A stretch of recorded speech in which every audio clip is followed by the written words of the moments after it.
can you help me out? Can you donate anything? And of course, no one would give me any money. But what they did was that they sent, the odd pair of trainers. They said, "Oh, I've got these a pair of trainers. Here's some kit. Here's this."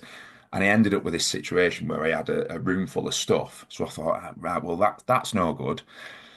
I'm going to have to somehow kind of monetize it. So what I did is I bought an old kind of raffle ticket book, and I Yeah. just about walking the streets. I just walked. I did it. I must have done a 5, 6 mile radius of every house near my house, knocking on the door. I managed to print off a thing. This is who I am. This is what I'm raising money for.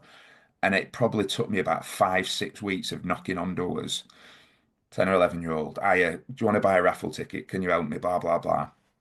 And after that, I was counting. I was getting like 10p's here, 50p's there.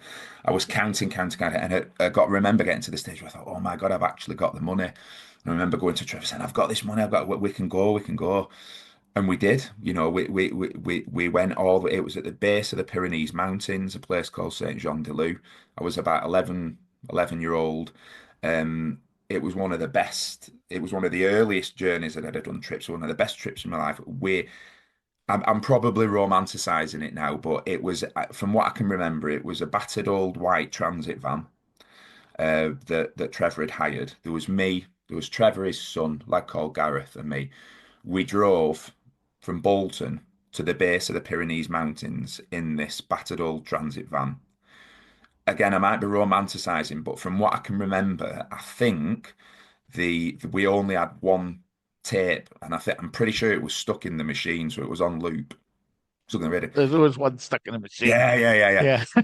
And it was Meatloaf, Bat Out of Hell, right? I'm not a So bad it was one. yeah, so it's a good one. So it's the entire album. Now you can imagine it took us nigh on 2 days to get down there. We must have listened to that over. So by the time I come back, I knew The absolutely worst. every lyric to every song. So that like became the soundtrack to my childhood. This bow of Childhood, yeah.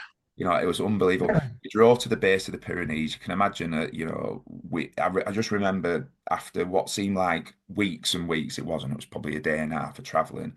I Mm. remember saying, we're here. We opened the doors because we often had to stop and open the doors with this transit van because it stunk of fuel. Open the doors, and I just remember stepping out and literally looking up, and the Pyrenees Mountains were in front of me.